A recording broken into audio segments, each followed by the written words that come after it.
안녕하세요. 저는 김진경 선생님입니다. 이번에 고3 아이들 국어 맡을 거고요.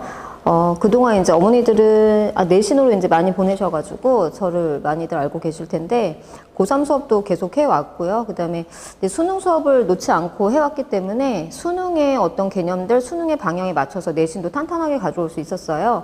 그래서 이번에는 이제 고3 아이들 계속 했었는데 이번에 또 이제 고3반 오픈하는 건데 내신을 2년 넘게 그다음에 예비고일 때부터 이제 따라온 녀석들이 고3반 오픈에 대한 그 요구가 많았어요. 그래서 이제 뭐 대강의도 듣지만 그다음에 자기를 정확하게 이제 파악하고 있는 선생님한테 계속 수업을 하고 싶다고. 그래서 기존 반에 있었어 가지고 이제 거기 들어오면 되는 거고 그다음에 이제 고3반을 다시 이제 오픈을 하는 겁니다. 자, 그래서 이제 고3 아이들 어떻게 수업을 진행할 건지 이제 차근차근 보여드릴게요. 수특하고 수안이 연계가 돼서 중요한 건 맞아요. 그런데 그것만 해서는 또 수능에서 1등급이 나올 수가 없거든요. 그래서 그거 말고 이제 개념을 차근차근 다져가는데 어떻게 생각하시면 되냐면 본강의하고 심화강의가 두 개가 나눠져 있어요. 근데 본강의는 좀 넓게 보는 수업이고 심화강의는 그야말로 아주 좁게 아주 구체적으로 이렇게 패턴별로 보는 수업이라고 생각을 하시면 돼요. 자, 그래서 요거는 전체 이제 제가 5분기까지, 5분기면 10월이에요. 이제 종강이거든요. 거기까지 전체 컬이고 하나하나 자세하게 보여드릴게요. 자, 1분기가 이제 12월에서 2월까지 좀 이렇게 길게 들어가는, 그래서 아이들 기말고사 끝나자마자 바로 들어갈 건데, 기존 아이들 중에서 지금 현재 그 기말을 대비하고 있는데 계속 요구하는 아이들이 꽤 있어요. 그러니까 수능 수업을 같이 병행하고 싶다. 그런데 이제 그거는 좀 집중력에서 좀 떨어질 수가 있어가지고 딱 개강을 했을 때 들어오라고 했거든요. 그래서 12월이에요. 개강이 12월이고 그러면 2월까지 어떻게 가냐면요. 일단 모든 학원이 그럴 텐데 일단 저희가 풀고 들어가는 게 수능 기출이에요. 그래서 아이들이 수능 기출 문제에 많이 노출이 돼 있어요. 왜냐하면 내신 대비할 때도 여러 가지로 그 수능 기출 문제가 들어오고 저도 항상 풀렸고 문법이건 문학이건 비문학까지도 이제 싹 다 이렇게 풀려봤지만 아이들이 통짜로 풀진 않았거든요. 그래서 그걸 수능 기출 통짜로 풀리는데 7개년 수능 기출이 들어갈 거예요. 7개년. 그래서 왜 이렇게 넓게 잡나요? 라고 하는데 거의 한 6개년, 7개년 정도는 풀어보면서 이제 수능이 이런 식으로 출제가 되는구나. 이제 평가원 그 모의고사도 저희가 뒤에서 풀겠지만 우리가 기존에 풀었던 모의고사와 이제 수능의 기출은 이런 식으로 다루고 그럼 풀다 보면 이제 제가 요구하는 건 뭐냐면 본강의에서 이제 하는 수능 출제자의 뇌구조예요. 이 교재 이름인데 수능 출제자가 어떤 방식으로 출제를 하느냐를 저희가 보는 거거든요. 그래서 이제까지 아이들은 그냥 지문을 읽고 문제를 풀고 그 다음에 문제를 풀 때 어떻게 하면 빨리 풀고 그 다음에 어떻게 순위를 정해서 무엇부터 풀 것이냐 이런 걸 이제 고민을 했다라면 여기서는 시간을 재지 않고 꼼꼼하게 풀릴 거예요. 풀리면서 역으로 사고를 하게 하는 거죠. 그래서 지문이 있고 이렇게 문제가 있으면 출제자의 뇌구조잖아요. 지문을 읽고 문제가 어떻게 출제가 됐는지를 보는 건데요. 아이들이 많이 연습한 방법이긴 하지만 이거는 수업 방법이 좀 달라요. 그래서 이 문제들이 어디에서 어떻게 이 사람이 만들어냈냐를 우리가 꼼꼼히 보자는 거죠. 그러면 그 방법들을 보면 자 수능을 출제하는 방법들은 몇 가지가 있어요. 굉장히 많은 방법들을 내는 게 아니거든요. 그래서 뭐 인과관계 오류라든지 선후관계 오류, 그다음에 뭐 독자 왜곡이라든지 이런 여러 가지가 있어요. 이제 그거 갖고 이제 문제를 내는 건데 그 방법들을 보여주는 거예요. 그러면 자꾸 그 역으로 발상을 보여주면 아이들이 어떻게 되냐면 지문을 읽을 때 벌써 이만큼을 읽으면 여기서 어떤 문제가 나오겠다. 그런 거 있잖아요. 읽으면서 나라면 여기서 문제 이렇게 내겠네 라고 보면 거기에 문제가 나와 있는 거죠. 그런 거예요. 그래서 이렇게 연습을 시켜보면 아이들이 나중에 읽으면서 밑줄 치는 것도 달라요. 왜냐하면 어떻게 문제가 나올지 보이거든요. 네, 그걸 연습을 시킬 거예요. 그래서 그 수능 기출을 7개년을 풀리는데 이것뿐만이 아니고 수능 기출을 풀면서 수능의 방향들, 수능에서 지향하는 문제의 방향 이런 것들을 알 수가 있거든요. 풀릴 겁니다. 그래서 선택지에서 지문으로 이제 역방향 사고를 하는 거고 뇌구조를 분석해보자라고 아이들이 굉장히 어려워해요. 그래서 이 숙제를 해갖고 오는데 이게 선지가 5개가 있잖아요. 문제별로 선지가 5개가 있는데 이거를 꼼꼼하게 다 여기에서 다 잡아오게 할 거예요. 그래서 어머니들이 이거는 고1 때 아이들 시작할 때 연습시키는 거 아닌가요? 라고 하는데 맞아요. 처음에 국어를 접할 때 저희가 예비고1부터 저는 저 작업을 시키거든요. 하지만 잔소리를 하면 하지만 아이들은 다시 자기 그 문제 푸는 습관이 있으니까 그냥 되고 말고 지문부터 읽고 문제를 푼단 말이죠. 이런 습관들을 다시 한번 잡아주는 거예요. 그래서 이게 더뎌요. 숙제를 하는데도 45문제 이거잖아요. 이거밖에 안 되는데도 아이들이 한 2시간 이상을 걸려서 숙제를 하게 되거든요. 그렇게 안 해오면 수업에 참여할 수가 없어요. 그러니까 제가 안 들어오게 한다는 게 아니고 수업에 들어오지만 수업에서 입을 열 수가 없어요. 그러니까 수업이 그냥 일방향으로 제가 이건 이렇고 저건 저렇고 그냥 이렇게 하는 수업이 아니고 아이들을 입을 열게 해서 제가 대답을 듣는 수업이거든요. 제가 그 답을 주는 수업이 아니에요. 그러니까 숙제를 그냥 답만 찾아온 아이들은 동참할 수가 없는 거죠. 그러면 수업 시간에 보면 딱 알아요. 숙제의 그 완성도를. 그래서 요거는 좀 꼼꼼하게 제가 좀 아이들을 들볶아 가면서 열심히 풀릴 그 수업이에요.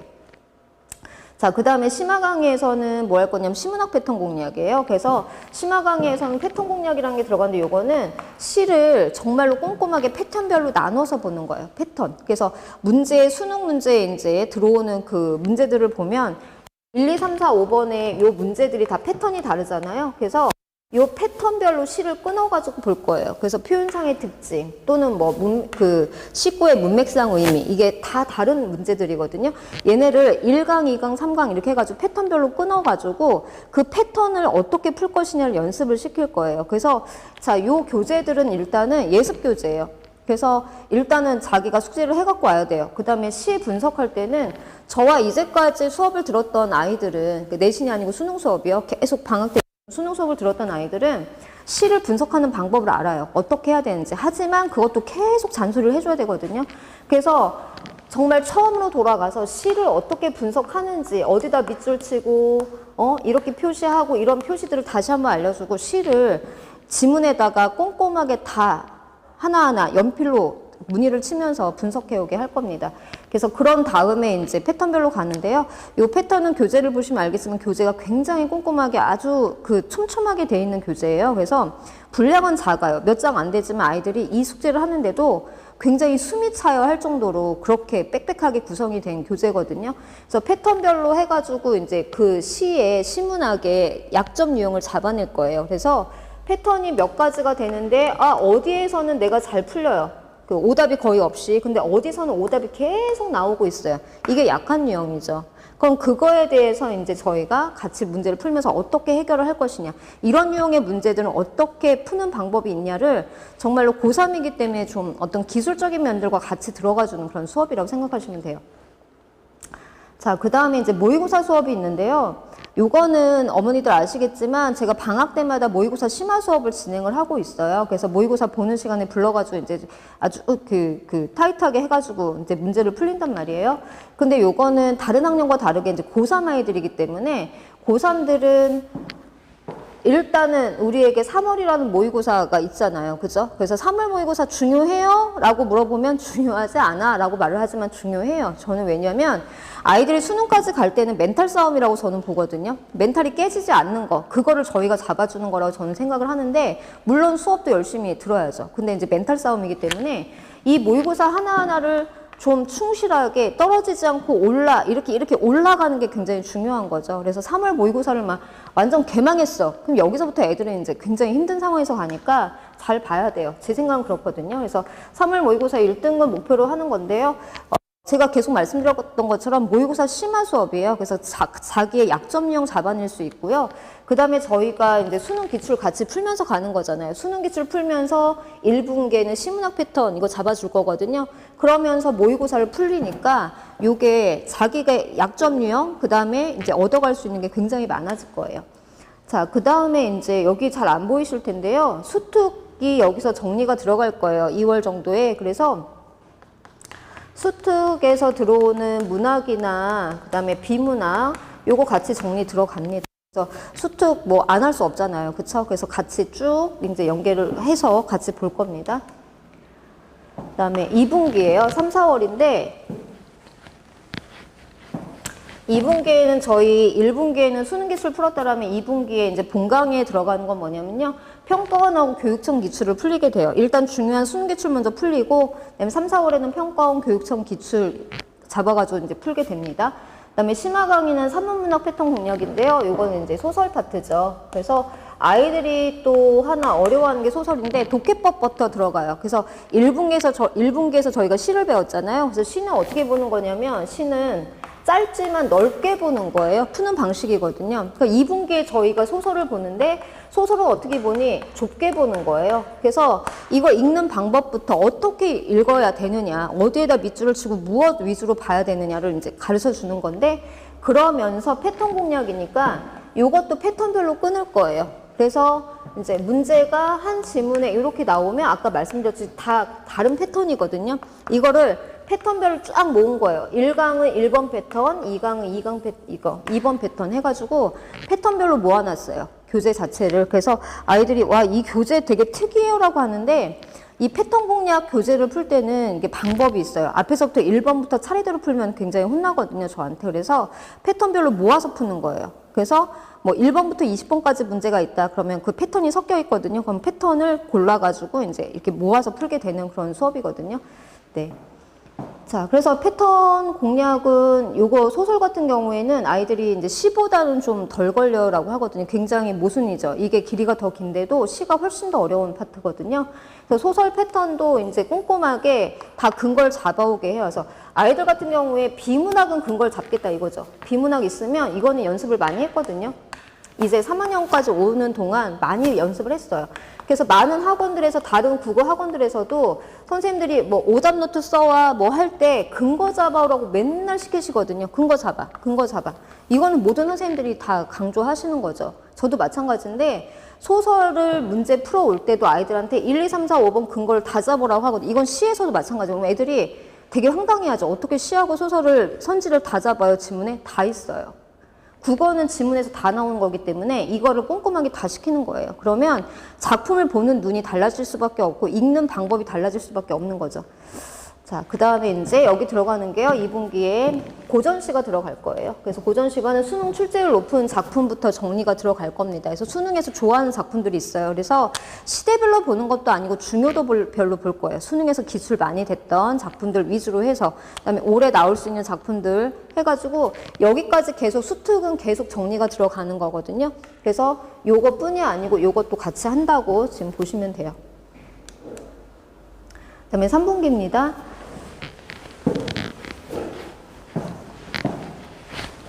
자, 3분기는 본강의는 고난이도 모의고사가 들어가요. 저희 1분기에 수능기출 풀었어요. 2분기에는 평가원하고 이제 교육청 기출까지 풀었고요. 자, 3분기에 들어가는 게 고난이도 모의고사인데, 요거는 모의고사를 다 통틀어서 이제 제가 주는 모의고사인데요. 보이듯이 정답률 50% 미만의 모의고사만 모아놓은 거예요. 그래서 아이들이 이거 되게 어려워요. 막 이렇게 얘기를 하거든요.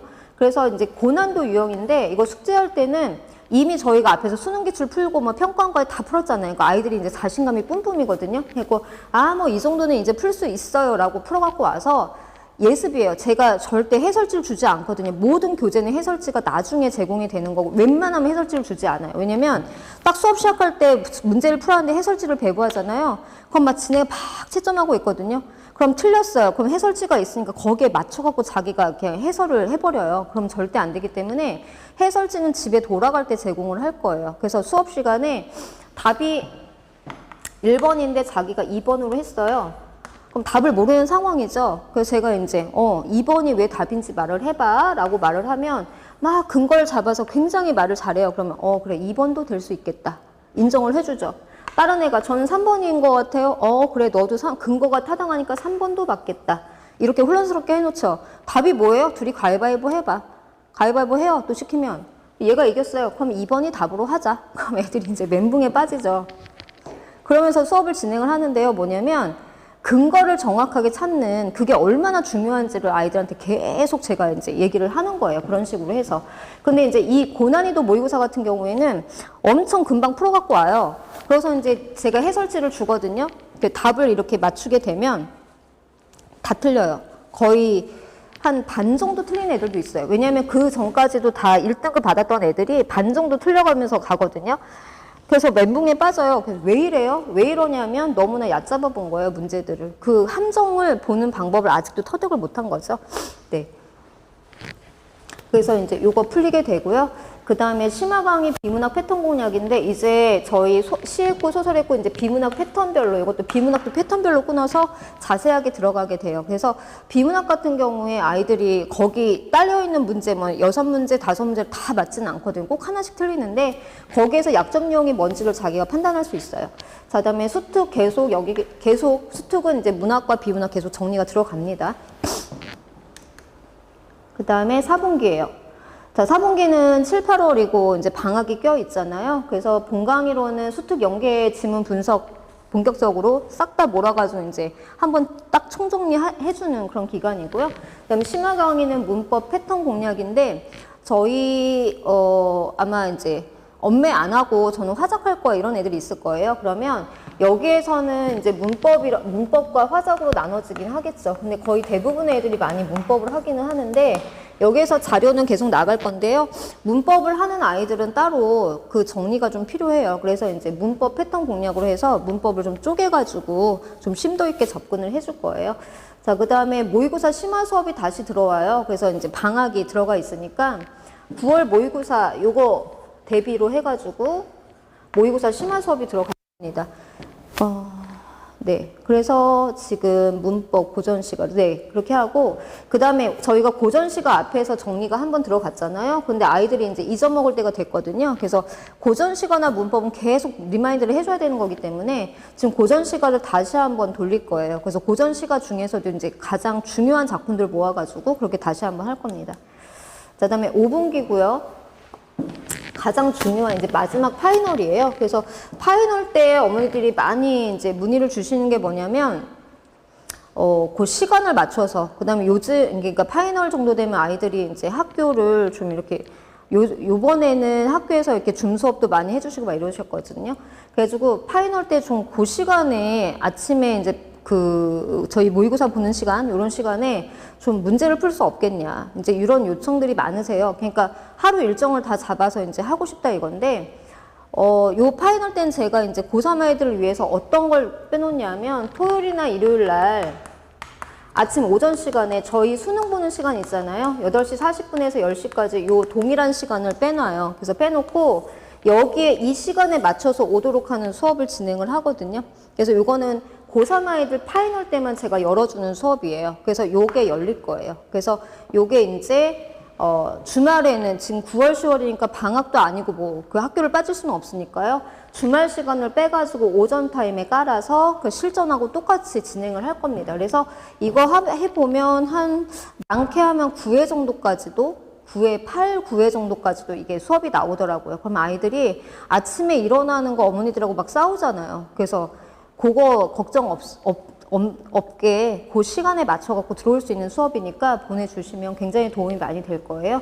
그래서 그게 실전 모의고사로 들어가는 거고, 그 다음에 본 강의 같은 경우는 갈레벨 파이널인데, 앞에서 저희가 했던 걸 다시 한번 갈레벨로 쫙 정리를 하는데, 요거에서는 정말로 중요한 작품, 이거는 나올 만해 픽 찝을 수 있어 라고 하는 작품들을 갈래별로 모아서 다시 한번 정리를 해주는 거예요.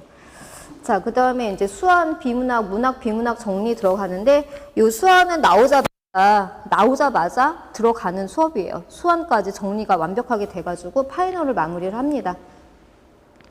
자, 그래서 이제 지금 말씀드린 것처럼, 본 강의에서는 문학, 비문학, 갈래별 최종 파이널 정리예요. 그래서 수능에서 나올 개념 작품 마지막 정리인데, 요 개념 정리도 한 번 더 해요. 그래서 이게 개념이 뭐냐면, 제가 그 설명회 때마다 매일 강조드리는 거 있어요. 개념이 중요하다. 그래서 제 수업마다 방학 때마다 맨날 돌리는 개념 수업이 있는데, 이거 수능 직전에도 다시 한번 해요. 왜냐하면 아이들이 그거 가지고 틀려버리면 안 되니까, 작품을 이상하게 해석하면 안 되니까요. 그 다음에 이제 작품들 마지막 정리, 파이널로 아주 이렇게 타이트하게 이제 수업이 들어가게 되고요. 그 다음에 심화 강의 아까 말씀드렸듯이 이 시간에 맞춰갖고 아이들 모아서 이제 모의고사 풀릴 겁니다. 그래서 애들이 이 수업에 굉장히 목말라해요. 어디 가서 이 수업에 막 전 과목이 아니고 국어만 좀 했으면 좋겠어요 라고 하는데, 일단은 주말 수업에 이제 이걸 오픈을 할 거예요.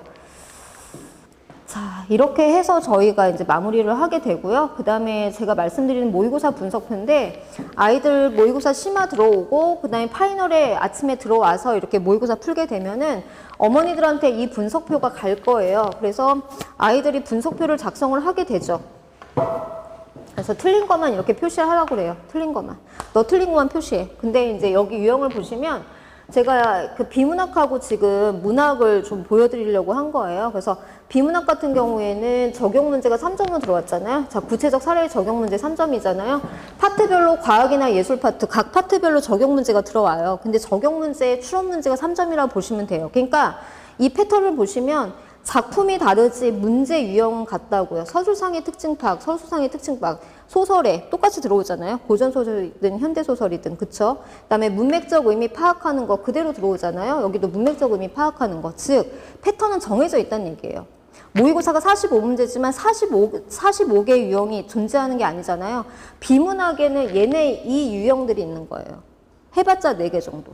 문학도 마찬가지예요. 그래서 아이들을 분석표를 작성하게 하는 거는 여기에서 분석표를 작성하면 어떤 아이들은 이것만 틀리고 있고 어떤 아이들은 문맥적 의미 파악하는 것만 틀리고 있어요. 그러니까 그거에 맞춰갖고 개인별의 그 개인 그 자료가 나가는 거예요. 그래서 나는 보기 들어오는 거는 이게 종합적 감상이 보기거든요. 난 이거 무조건 다 맞아. 근데 걔한테 이 문제 줄 필요 없잖아요. 그래서 모의고사를 풀고 자기한테 약점 유형인 그 부분만 개별과제가 부과가 될 거예요. 그러면 아이들이 뭐 예를 들어서 10명이 들어와서 이제 시험을 봤다. 그러면 집에 돌아갈 때는 각자 다 다른 개별 과제를 들고 가죠.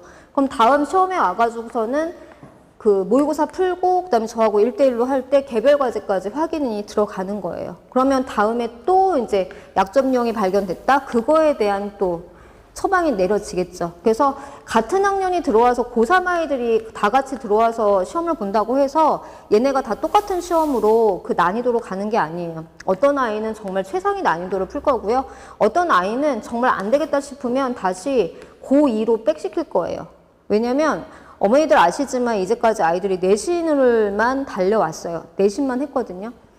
내신하고 방학 때 뭐 개념 수업하고 내신하고 이렇게 달려왔는데 정시와 내신은 또 좀 갭이 있잖아요. 그래서 채워지지 않은 부분이 있기 때문에 모의고사는 그냥 저희 방학 때만 살짝살짝 하고 갔을 뿐이어서 그래서 빈 부분이 많아서 그래서 이렇게 갔을 때 아이들한테 얘기를 해요. 자존심 상해하지 마. 이게 더 나아. 그래서 빨리 너의 약점을 보고 그 다음에 한 다음에 다시 올라오자라고 얘기를 하거든요. 그래서 개별 수업, 개별한테 맞춰진 개개인한테 맞춰진 수업 최적화된 수업이라고 생각하시면 됩니다. 그래서 이게 저의 1년 고3 아이들하고 같이 갈 커리고요. 전체적인 커리는 이렇지만 이제 부분적으로 또 수정이 들어가는 부분도 있을 거예요. 이제 시간상도 있고, 그 다음에 이제 뭐 이렇게 수능 작품에서 어떤 게 중요하면 그걸 먼저 할 수도 있고 이렇거든요. 근데 전체적인 커리는 이렇게 갈 거고요. 그러니까 심화 수업하고 본강의, 그러니까 넓은 수업과 좁은 수업이 같이 들어간다고 보시면 되고, 중간중간에 방학 때마다 이제 모의고사 심화 수업이 같이 들어갈 겁니다. 그래서 걱정하지 마시고, 이제까지 믿고 맡겨주신 것처럼 이제 맡겨주시면 탄탄하게 아이들 데리고 갈 수 있도록 하겠습니다. 감사합니다.